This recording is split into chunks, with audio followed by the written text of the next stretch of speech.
नमस्कार, मी श्रीरंजन आवटे. 23 जुलैच्या रात्री नीटच्या अनुषंगानं जे आंदोलन सुरू आहे कॉकरोच जनता पार्टीचं आणि इतर अनेक विद्यार्थी संघटनांचं, त्याबाबत खूप नाट्यमय घडामोडी घडलेल्या आहेत आणि त्या नीटपणे समजावून घेण्याची गरज आहे. म्हणजे 23 जुलैच्या रात्री अचानक 11:52 पंतप्रधान नरेंद्र मोदी हे लाईव्ह आले आणि लाईव्ह आले म्हणजे चक्क त्यांनी सेल्फी कॅमेरावरती ते शूट करत होते, सेल्फी मोडमध्ये. फार आश्चर्यकारक अशा प्रकारचं त्यांचं हे रील किंवा लाईव्ह होतं. आणि आपल्याला माहिती आहे की पंतप्रधान मोदी हे भाषणांकरता अतिशय प्रसिद्ध आहेत, पण ते रात्री 8 वाजता येतात. म्हणजे आज रात 8 बजे से असं म्हटलं की आपल्या अंगावरती एकदम असे काटे यायला लागतात. तर 8 वाजता नाही, पण 8 मिनिटं बाकी असताना 11:52 ते आले आणि त्या भाषणामध्ये ते म्हणाले की नीटच्या आंदोलनाविषयी, पेपर फुटीविषयी आम्ही अतिशय गंभीर आहोत, विद्यार्थ्यांचं भवितव्य महत्त्वाचं आहे. आणि त्याच्यामुळे एक गोष्ट लक्षात आली की मोदींना देशामध्ये हे आंदोलन सुरू आहे याच्याविषयी माहिती आहे. ही खूप विशेष गोष्ट आहे. साधारणपणे 3 महिन्यांपासून आंदोलन सुरू आहे. ही मुलं बोलतात. त्याच्या अगोदर विरोधी पक्षनेते राहुल गांधी हे अनेक वर्ष खरं म्हणजे पेपर फुटतायत त्याच्याविषयी बोलतायत. माफ करा.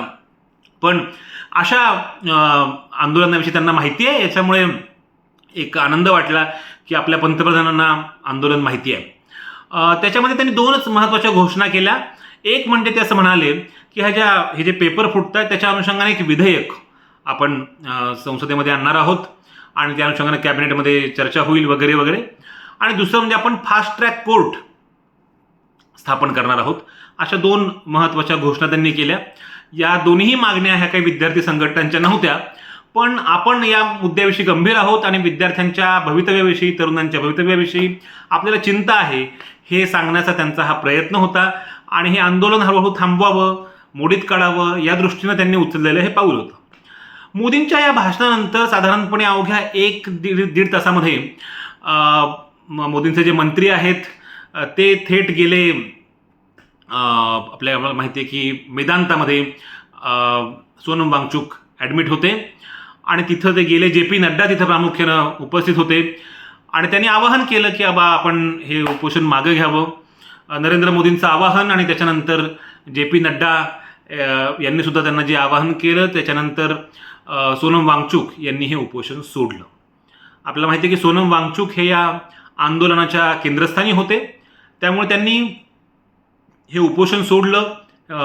ही अतिशय महत्त्वाची गोष्ट होती, अतिशय महत्त्वाची घटना होती. आणि खरं सांगायचं तर मला स्वतःलाही खूप बरं वाटलं, खूप आनंद वाटला की अखेरीस त्यांनी हे उपोषण सोडलं. कारण जवळपास 26 दिवस, जवळपास 59-60 वर्षाचा माणूस हा आंदोलन उपोषण करतोय आणि त्याच्यामध्ये त्यांच्या जीवाला काही बरं वाईट होऊ नये हीच आपल्या सगळ्यांना काळजी होती. त्याच्यामुळे त्यांनी उपोषण सोडलं, ही फार चांगली बाब झाली. मात्र त्यांनी ते ज्या प्रकारे सोडलं त्याच्यामुळे अनेकांना एक प्रकारचं त्यांच्या मनामध्ये कोडं निर्माण झालं, एक प्रश्नचिन्ह निर्माण झालं की हे उपोषण त्यांनी मोदी सरकारच्या मंत्र्यांच्या उपस्थितीमध्ये सोडलं आणि आंदोलक जे आहेत त्यांच्या अनुपस्थितीमध्ये. म्हणजे कॉकरोच जनता पार्टीचा कोणीही सदस्य तिथं उपस्थित नव्हता, आंदोलक कोणी नव्हते आणि मोदी सरकारचे मंत्री तिथं त्यांच्या उपस्थितीमध्ये त्यांनी हे उपोषण सोडलं. याच्यामुळे लोकांना थोडी शंका किंवा थोडीशी नाराजी ही निर्माण झाली, स्वाभाविकच आहे. पण वांगचुक यांनी एक ट्विट केलं आणि नंतर आज सकाळी त्यांनी एक व्हिडिओ आपल्या याच्यावरती सोशल मीडियावरती पोस्ट केला आणि त्यात त्यांनी असं म्हटलं की आपल्या ज्या मागण्या आहेत त्याचं आश्वासन हे मला या मंत्र्यांनी दिलं आणि त्याच्यामुळे मी किती काळ आता उपोषण करणार, मी काय मरायचं काय याच्यामध्ये. आपण अनेकांनी खरं म्हणजे मला म्हटलंच होतं की तुम्ही उपोषण सोडावं आणि त्याच्यामुळे मी हे उपोषण सोडलं. त्यांनी सगळ्यांचे आभार मानले, विद्यार्थ्यांना सलाम केला. त्याच्यामुळे एक ज्याला म्हणता येईल की आपल्या सगळ्यांनाच एक रिलीफ मिळाला की वांगचुक सर हे आता सुरक्षित आहेत, सेफ आहेत. त्यांच्या उत्तम आरोग्याकरता नरेंद्र मोदींनी, पंतप्रधानांनी लगेचच त्यांना शुभेच्छासुद्धा दिल्या. त्यामुळे जवळपास महिनाभर म्हणजे उपोषणाच्या अगोदरपासून सुद्धा वांगचुक हे बोलत होते. त्यांचं उपोषण सुरू असताना मोदींनी कधीही त्याच्याविषयी भाष्य केलं नाही, पण त्यांनी उपोषण सोडल्याबरोबर त्यांनी अगदी 5व्या मिनिटालाच रात्री जवळपास 1:30च्या आसपास नरेंद्र मोदींनी त्यांच्या आरोग्याकरता शुभेच्छा दिल्या. असा सगळा घटनाक्रम घडला. आपल्याला माहिती आहे की त्याच्या आदल्याच दिवशी सोनम वांगचुक यांच्या पत्नी ज्या आहेत गीतांजली आंगमो यांनी राहुल गांधींचं जे आंदोलन होतं त्याच्यामध्ये प्रामाणिकपणाचा अभाव होता. जे पंतप्रधानांच्या निवासस्थानाच्या बाहेर झालं त्याच्यामध्ये प्रामाणिकपणाचा अभाव होता अशा प्रकारचं वक्तव्य केलं.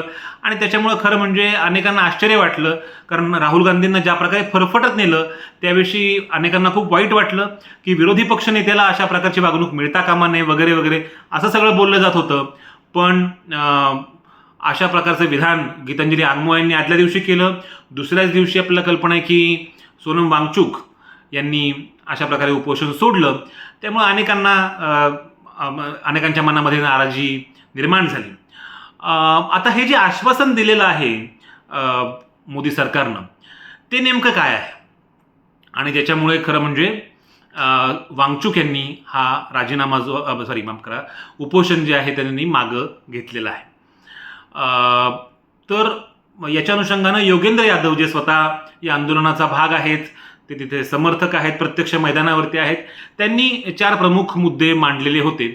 त्यातला पहिला मुद्दा असा की हे जे डॉक्युमेंट आहे ते डॉक्युमेंट आता सोशल मीडियावरती व्हायरल झालेलं आहे. याच्यावरती कुठलीही राजमुद्रा नाही, शिक्का नाही, काही नाही, त्यामुळे हे लिगल डॉक्युमेंट नाही. हा पहिला मुद्दा. दुसरा महत्त्वाचा मुद्दा जो आहे त्याच्यामध्ये कुठलंही आश्वासन, ठोस आश्वासन नाही. म्हणजे त्यात चक्क असं म्हटलं की आम्ही पॉझिटिव्हली याच्याकडे पाहू, म्हणजे आम्ही सकारात्मक दृष्टीनं पाहू. त्याच्यामध्ये कुठल्याही प्रकारे अमुक गोष्ट आम्ही करणारच असं कुठलंही आश्वासन त्या लेखी निवेदनामध्ये नाही. तिसरा मुद्दा, त्यात असं म्हटलंय की ज्यांनी पीसफुली प्रोटेस्ट केला, म्हणजे शांततापूर्ण आंदोलन केलं, त्यांच्यावरती आम्ही FIR करणार नाही किंवा FIR केलं असेल तर ते मागं घेऊ. आता शांततापूर्ण आंदोलन कोणी केलं आणि कोणी नाही हे सरकार ठरवणार आहे. त्याच्यामध्ये एक ज्याला म्हणतो ना आपण पाचर मारून ठेवले सरकारनं. म्हणजे त्यांनी असं म्हटलं नाही की आम्ही हे सगळे FIR रद्द करू.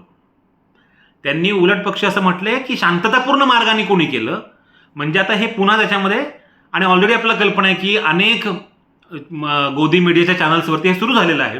याच्यामध्ये चीनचं कनेक्शन आहे, पाकिस्तानचं कनेक्शन आहे, अमेरिकेचं कनेक्शन आहे वगैरे वगैरे.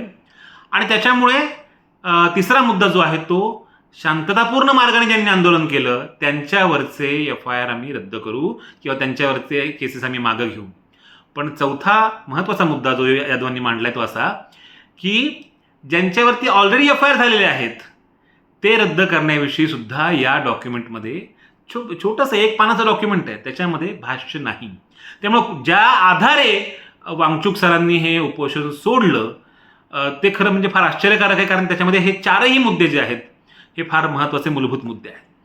आणि त्याच्याहून वेगळा महत्त्वाचा मुद्दा की ज्याच्यामुळे ते उपोषणाला बसलेले होते तो मुद्दा होता धर्मेंद्र प्रधान यांचा राजीनामा.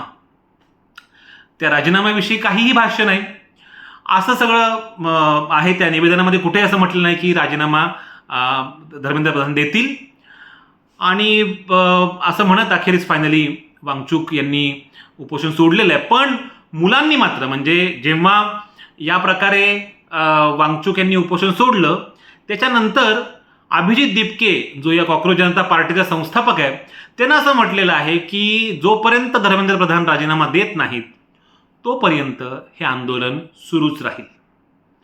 त्याच्यामुळे सरकारनं सुरुवातीला मोदींनी निवेदन दिलं, त्याच्यानंतर त्यांनी असं म्हटलं की आम्ही हे कायदा आणू, म्हणजे विधेयक आणू, त्याच्यानंतर आम्ही फास्ट ट्रॅक कोर्ट स्थापन करू. त्याच्या अगोदर विनीत जोशी नावाचे जे सचिव आहे, शिक्षण सचिव, त्यांची गच्छंती करण्यात आली. त्यामुळे सरकार आता ॲक्शन मोडवरती आहे, आम्ही ॲक्शन घेतो आहोत.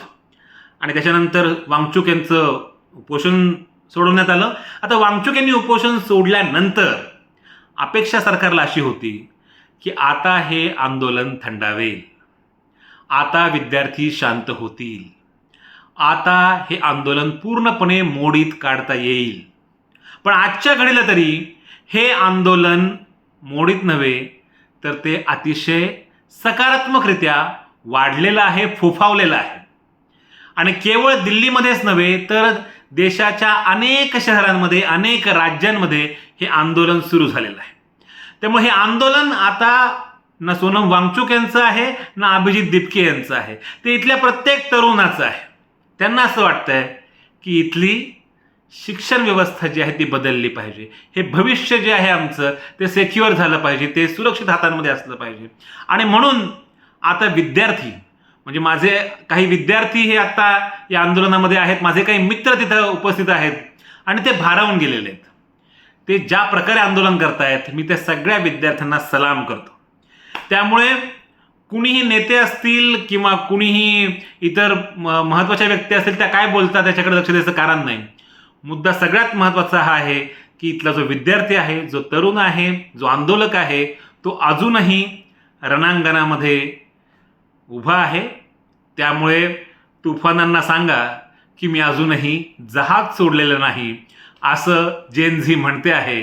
त्यामुळे सरकारनं मूर्खात काढण्याचा प्रयत्न करू नये. ये जेन झी है, ये पब्लिक है, ये सब जानती है. मनपूर्वक धन्यवाद.